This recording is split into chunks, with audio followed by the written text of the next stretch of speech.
Assalamualaikum warahmatullahi wabarakatuh. Saya di sini memperkenalkan diri sebagai mahasiswa PPG dalam jabatan tahun 2022 yang terdaftar di LPTK UIN Syarif Hidayatullah Jakarta. Sebagai peserta UKIN di PPG dalam jabatan tahun 2022. Baik, kita sama-sama simak dan ikuti proses pembelajaran di kelas 9 materi Akidah Akhlak tentang adab terhadap saudara, teman, dan tetangga. Mari kita ikuti.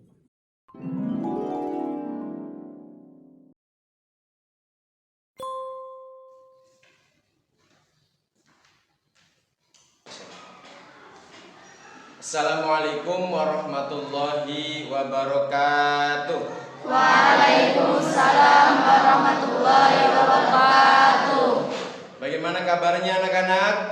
Alhamdulillah, luar biasa. Allahu Akbar. Baiklah, sebelum kita mulai pelajaran hari ini, alangkah baiknya kita berdoa terlebih dahulu. Berdoa mulai. Bismillahirrahmanirrahim. Raditu billahi rabba wa bil islami dina wa bi Muhammadin nabiyyan wa rasulah. Rabbi zidni ilma warzuqni Rabbi ishrah li sadri wa yassir li amri wahlul 'uqdatam min lisani yafqahu qawli. Ya Fattahu ya Alim, ya Razzaqu ya Karim. Baiklah, Bapak akan mengecek kehadiran kalian dengan mengabsen terlebih dahulu. Abdul Aziz Mukhalifah, Ahmad Fadli Al-Maksudi, Cahya Hidayatullah, Fitratun Nida, Melisa, Muslimah, Rosa Wijaya, Ririn Maimunah. Baiklah, apakah siap untuk belajar pada hari ini? Siap. Kita hari ini akan membahas materi tentang adab kepada saudara, teman, dan juga tetangga. Apakah kalian punya saudara di rumah? Punya. Kakak, adik, atau keponakan, atau yang lain? Apakah punya teman di sini? Punya. Teman SD, teman di rumah.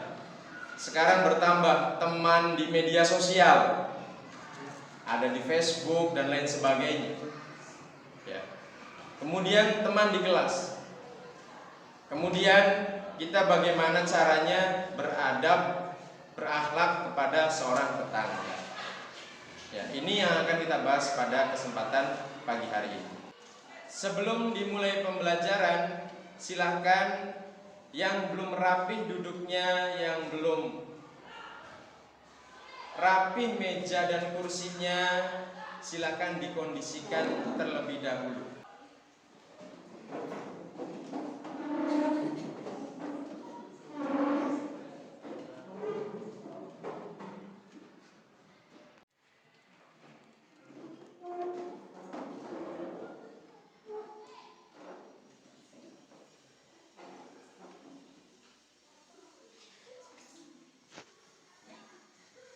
Oke, sudah rapi ya.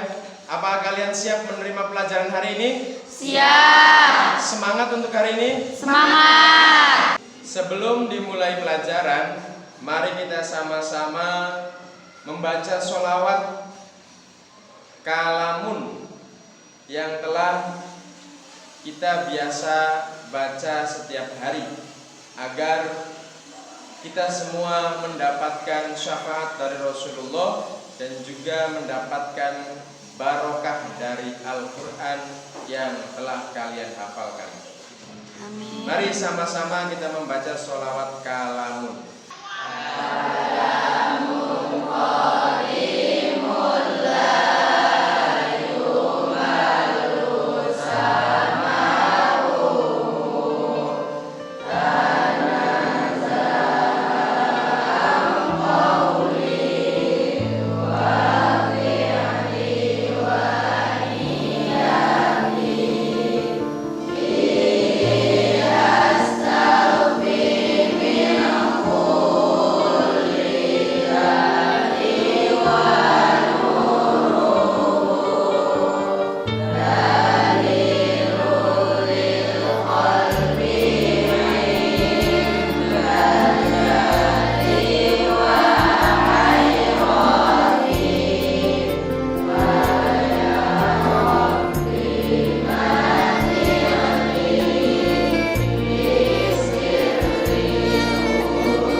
Baiklah, dalam kehidupan kita sehari-hari kita mengetahui bahwa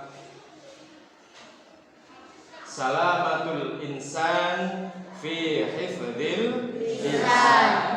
Selamatnya seorang manusia tergantung dia menjaga ucapan, tergantung dia menjaga lisannya. Dalam kehidupan kita sehari-hari, kita selalu bertemu dengan saudara kita, teman-teman kita, dan juga tetangga kita. Ya, dalam arti tetangga di pesantren ataupun di rumah, itu pengertiannya adalah orang yang berada di sekitar kita. Saudara kita, saudara muslim, saudara seagama, saudara kandung, saudara secara keturunan, ataupun teman kita. Maka dalam kehidupan sehari-hari menerapkan adab pada saudara, teman, dan tetangga, salah satu faktornya adalah menjaga lisan. Al-insanu salamatul insan fi hifdzil lisan. Kita tahu bahwa manusia tidak pernah bisa hidup tanpa bantuan orang lain. Itu adalah pengertian dari manusia adalah makhluk sosial. Pelajaran kita hari ini berkaitan dengan pelajaran kita sebelumnya, yaitu materi tentang akhlak terpuji. Yang pertama berilmu, yang kedua bekerja keras, yang ketiga kreatif, yang keempat produktif. Apa sih hubungannya dengan materi kita hari ini? Yang pertama, bedanya orang yang berilmu dengan orang yang tidak berilmu itu sangat jauh. Allah akan menjanjikan orang yang berilmu diangkat derajatnya. Ya, diangkat derajatnya di dunia ataupun di akhirat. Yang kedua, bekerja keraslah dalam mencari ilmu, dalam berusaha, dalam kehidupan sehari-hari. Kemudian yang ketiga, setelah orang itu memiliki ilmu dengan cara bekerja keras, maka kreatiflah. Apa? Kreatif. Kreatif ini sangat penting dalam kehidupan sehari-hari. Ketika orang sudah kreatif, maka orang tersebut akan membuahkan hasil atau sifatnya produktif. Menghasilkan sesuatu, menciptakan sesuatu, di mana barang tersebut ketika sudah dihasilkan bisa dijual kepada orang lain, bisa dimanfaatkan untuk orang lain. Berarti orang yang berilmu dengan bekerja keras secara kreatif maka berbuah produktif, di mana ilmunya akan bermanfaat. Jika seorang ahli seni atau ahli membuat kerajinan, maka hasil kerajinannya bisa dijual untuk membiayai kehidupannya sehari-hari. Bermanfaat tidak? Bermanfaat. Apa kalian punya masalah? Oh, tidak punya masalah. Oh, hebat sekali. Pasti semua orang punya masalah.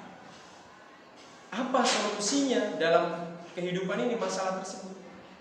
Masalah yang kita hadapi semakin hari semakin meningkat. Yang pertama, masalah kesehatan. Ya, semua orang kadang ada penyakit. Yang kedua, masalah ekonomi. Sifatnya manusia selalu kurang. Allah Ar-Razzaq, Allah Maha memberi rezeki. Kemudian masalah selanjutnya masalah apa? Masalah kesempatan. Makanya nikmat terbesar salah satunya adalah nikmat kesempatan.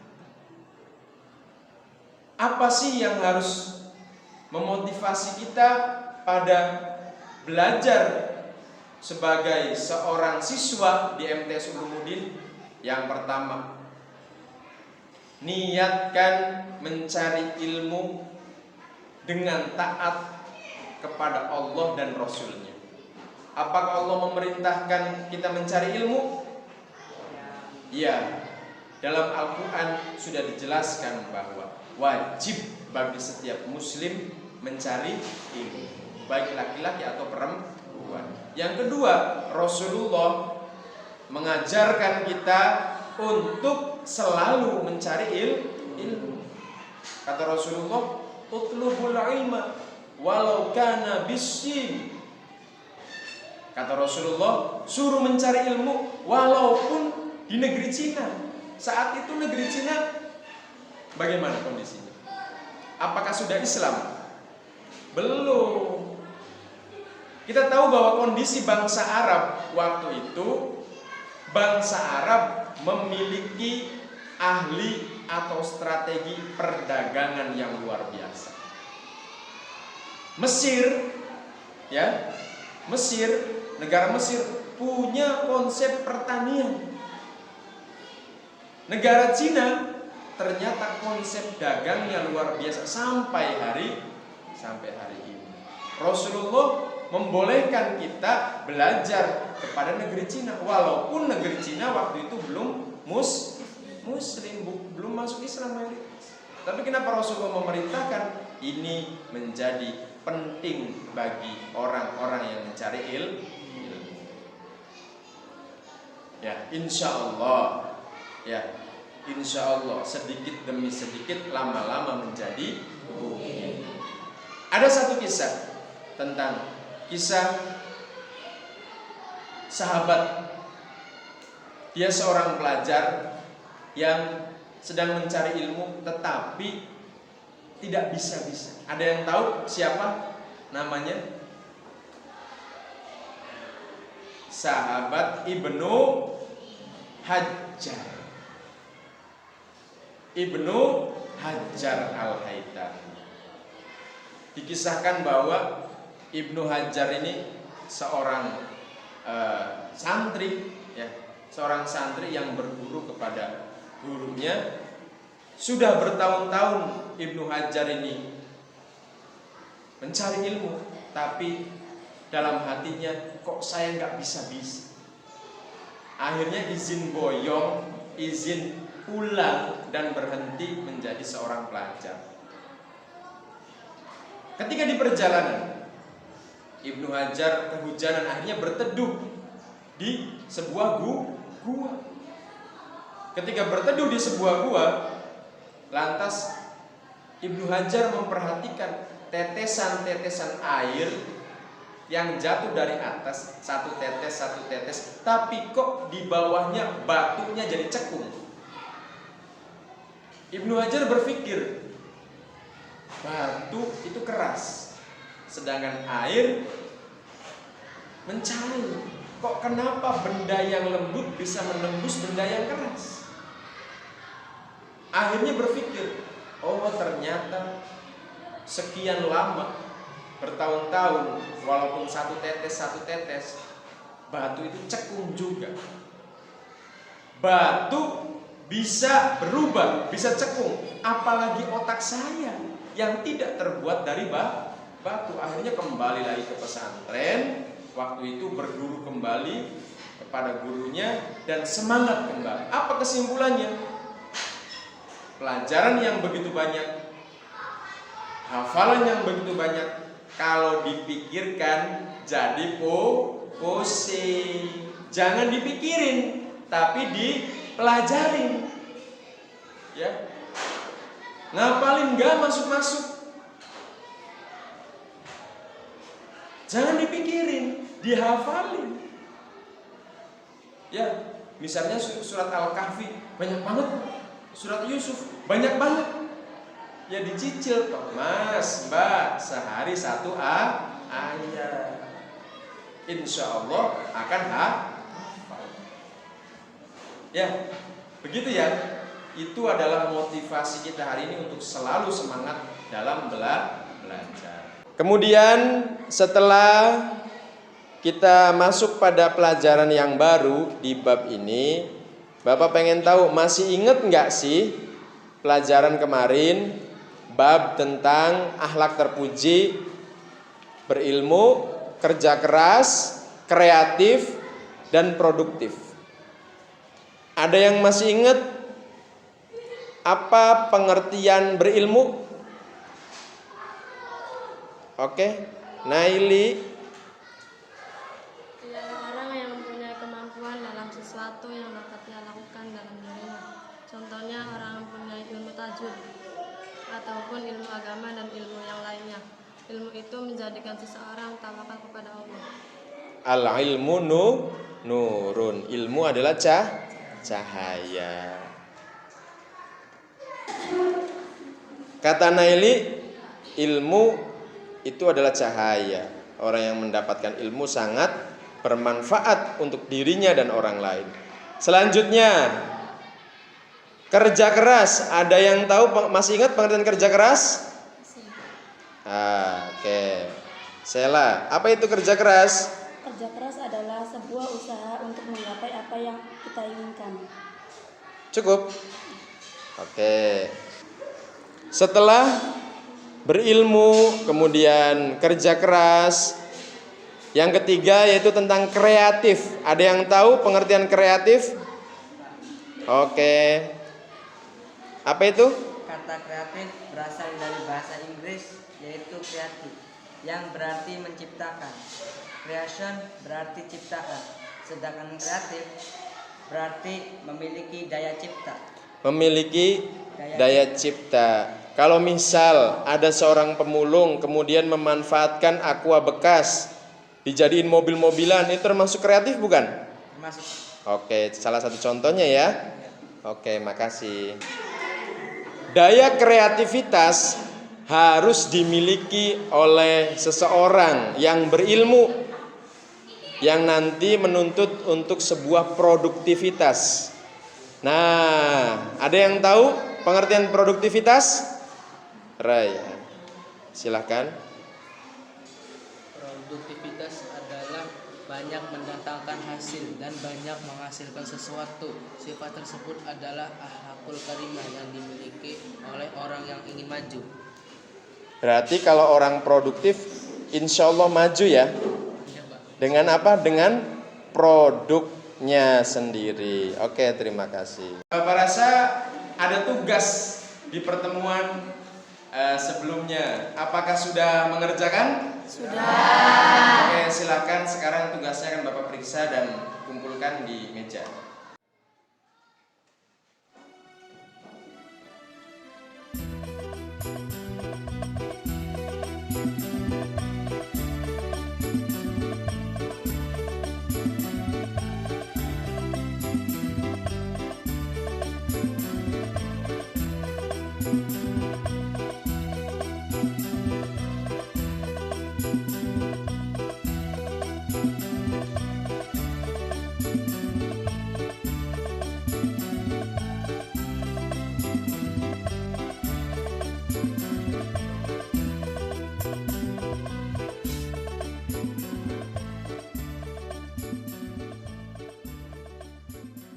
Baiklah, sebelum dimulai pembelajaran kita lakukan post test dulu ya.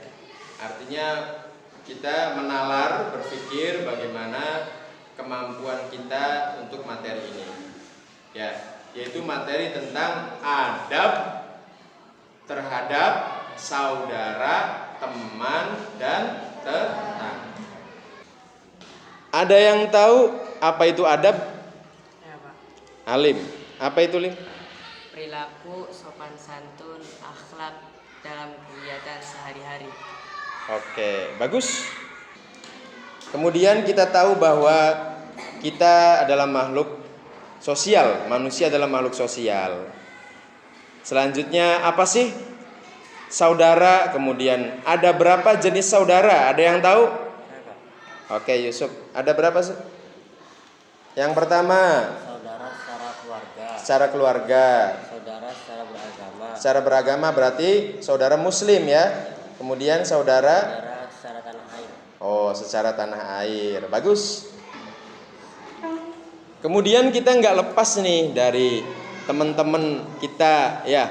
Dulu waktu Bapak SD namanya CS istilahnya. Sekarang jadi bestie. Bestie kamu siapa? Nah, ini ya, bestie atau teman deket. Apa itu teman? Teman adalah orang yang selalu menemani kita dalam kehidupan. Dalam kehidupan.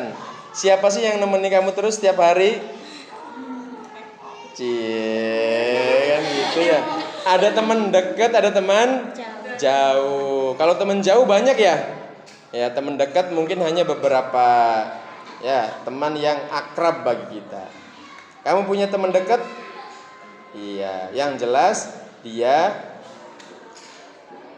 orang yang baik. Selanjutnya tetangga. Apa sih tetangga itu, ada yang tahu? Cara. Apa itu tetangga? Orang yang dekat dengan kita. Orang yang dekat tinggalnya dengan kita. Kalau dari rumah berapa rumah? 40 rumah. Kalau tetangga dekat kamu sekarang di kelas siapa? Nah, ini. Siapa namanya tetangga dekat kamu? Nah, Melisa. Ya, ini adalah tetangga kita.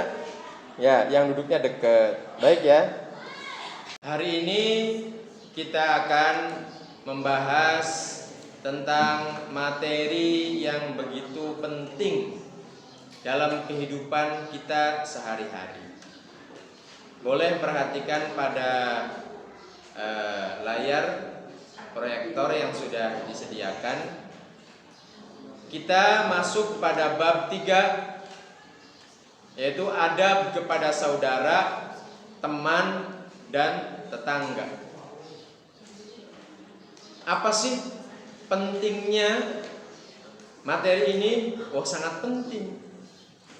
Ya, kalian ini menjadi modal kerukunan, modal persaudaraan, modal hidup rukun di tengah kehidupan masyarakat dalam lingkup kecil, berarti di pondok pesantren, di sekolah. Ya, ini sangat penting. Tujuannya apa? Agar kita bisa menerapkan ajaran Islam dalam kehidupan sehari-hari. Ya.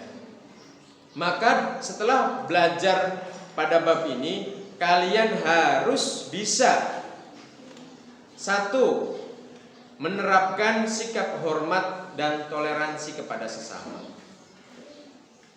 Yang kedua, menunjukkan dalil dan menjelaskan pengertiannya.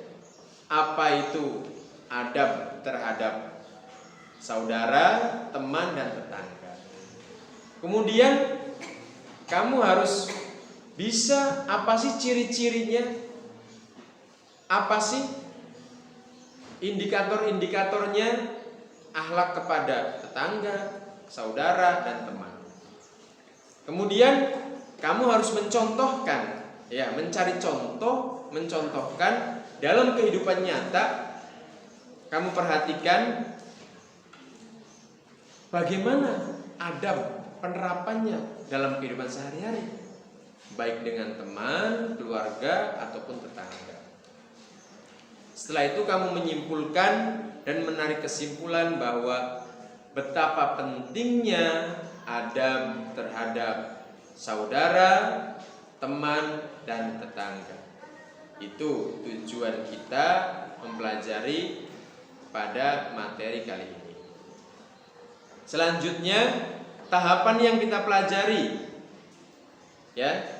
Yang pertama, kalian mempelajari materi dengan berdiskusi dan menarik kesimpulan dan sikap yang harus kalian ambil dari tindakan tersebut. Setelah itu, ya, kemudian kalian merefleksikan materi tersebut yang nanti dilanjutkan dengan penilaian apakah kalian sudah menguasai materi atau belum. Ya. Nanti setelah itu yang sudah memenuhi materi sudah bagus. Nanti kalau yang belum, jangan berkecil hati, karena kita akan mengadakan remedial. Ya, itu tahapan-tahapannya. Baik, sebelum dimulai pembelajaran ini, kita langsung kepada pembagian kelompok terlebih dahulu. Silakan duduk sesuai dengan kelompoknya masing-masing yang telah dibagi oleh ketua kelas.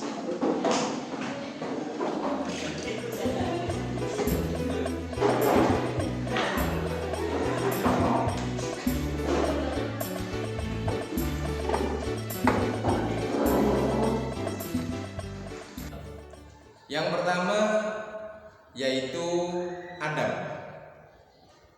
Adab merupakan sikap perilaku kita sehari-hari yang tanpa kita setting, tanpa kita rencanakan, kita sudah melakukannya. Begitu. Jadi spontanitas, ya, untuk melakukan sudah terbiasa. Karena kebiasaan ini, bagaimana caranya agar kita terbiasa? Ya, kita berlatih, begitu ya. Oke, yang kedua tentang saudara. Saudara bisa diartikan sebagai saudara yang secara genetik itu saudara kandung, seperti ayah, seperti kakak, kemudian adik, kemudian ponakan ataupun yang lain. Itu adalah saudara dalam keluarga. Kemudian yang kedua, saudara seiman. Dalam hal ini saudara kita sesama muslim, saudara seiman.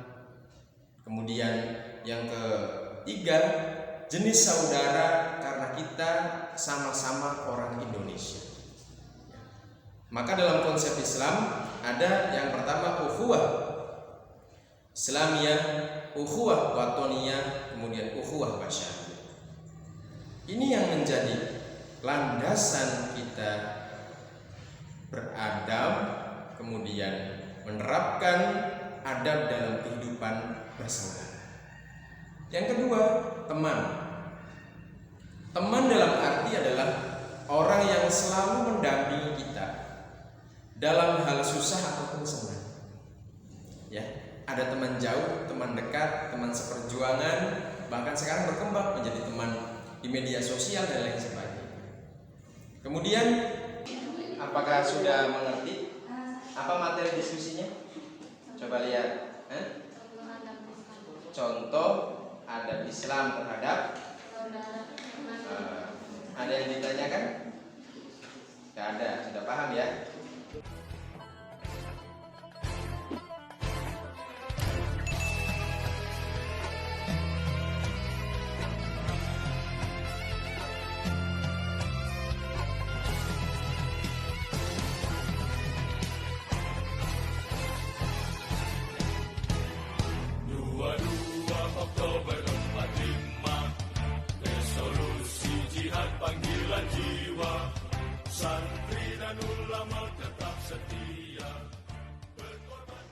Bisa dimulai presentasinya? Oke, kita mulai ya. Dipersilahkan kepada kelompok 1.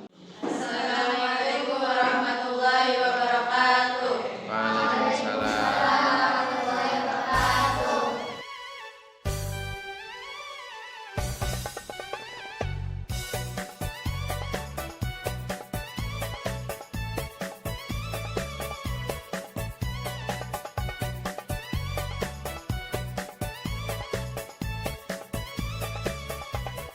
Yang terakhir, memperbanyak orang yang semakin meningkat ketakwaannya kepada Allah Subhanahu wa taala. Sekian presentasi dari kelompok kami. Assalamualaikum warahmatullahi wabarakatuh. Waalaikumsalam.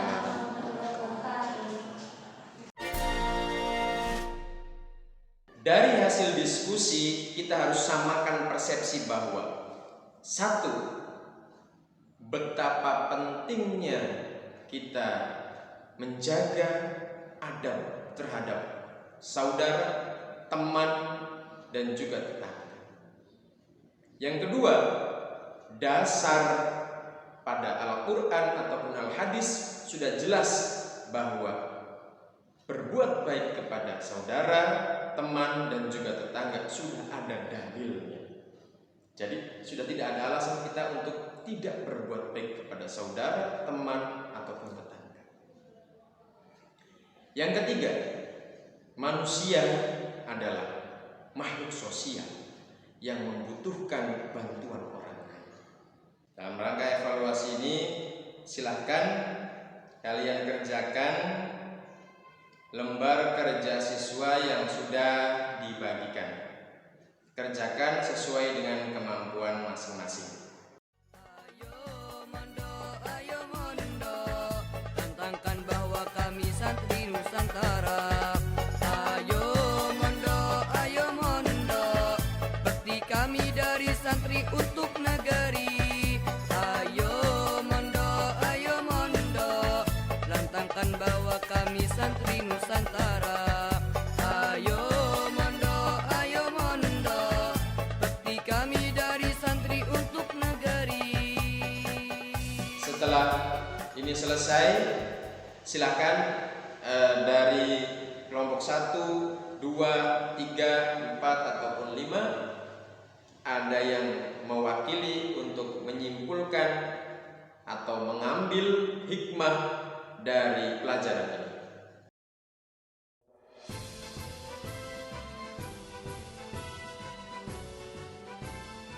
Oleh karena itu, kuncinya yaitu salamatul insan fi hifdzil lisan. Jaga ucapan kita agar kita tidak mendapatkan masalah dengan orang lain. Jika hati sudah tersinggung, sudah tersakiti, maka rusak semua. Oleh karena itu, sebaik-baik manusia adalah orang yang bermanfaat kepada orang lain. Khairun nas anfa'uhum linnas. Mari kita berbuat baik kepada saudara, teman dan tetangga.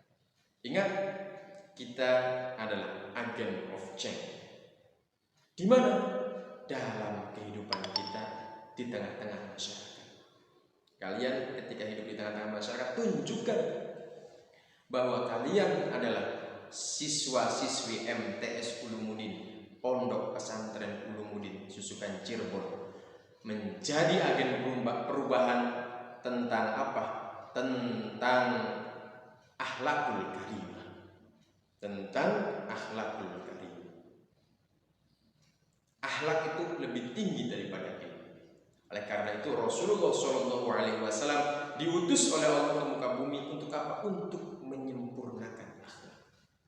Orang Arab waktu itu sudah pintar, tapi akhlaknya masih jahiliyah. Oleh karena itu disempurnakan oleh Rasulullah sebagai khataman nabiyyin, sebagai nabi yang terakhir untuk menyempurnakan akhlak umat manusia. Oleh karena itu dalam mencontoh akhlak Rasulullah ini sedikit demi sedikit, dari mulai lingkungan di kelas, kemudian dengan guru, dengan teman kita, dengan saudara kita, dengan tetangga. Berarti tetangga yang ada di sini, tetangga tempat duduk, tetangga kelas, begitu ya, tetangga sekolah. Bagaimana caranya berbuat baik? Oke? Mari kita sama-sama tutup pembelajaran kita pada kesempatan pagi hari ini. Sekali lagi, mudah-mudahan apa yang telah Bapak sampaikan kalian bisa hayati, bisa terapkan dalam kehidupan kalian sehari-hari. Ya, setelah mendapatkan ilmu, dicerna di otak, masukkan ke dalam hati dan amalkan dalam perbuatan. Oleh karena itu, jadilah siswa-siswi MTS Ulumuddin yang berakhlakul karimah. Ya. Basqatan fil ilmi wal jism. Siswa-siswi MTS Ulumuddin yang luas ilmunya, kuat fisiknya. Luas ilmunya, mempelajari berbagai macam ilmu, dan kuat fisiknya dalam menghadapi semua halangan dan rintangan. Terus gapai cita-citamu, karena lautan sangat luas, sangat dalam, maka perbaikilah perahumu, kata Imam Syafi'i. Oleh karena itu, semoga kita semua bisa mengamalkan dalam kehidupan sehari-hari bagaimana berakhlakul karimah yang dicontohkan oleh Rasulullah SAW dengan saudara, teman, dan juga tetangga kita. Itu saja yang bisa Bapak sampaikan. Mari kita sama-sama tutup dengan doa kafaratul majlis.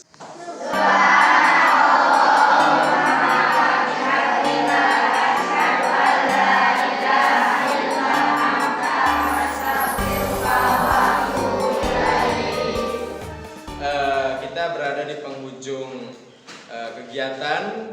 Mudah-mudahan apa yang telah kalian pelajari hari ini bisa kita amalkan dalam kehidupan kita sehari-hari. Amin. Baiklah, kurang lebihnya mohon maaf.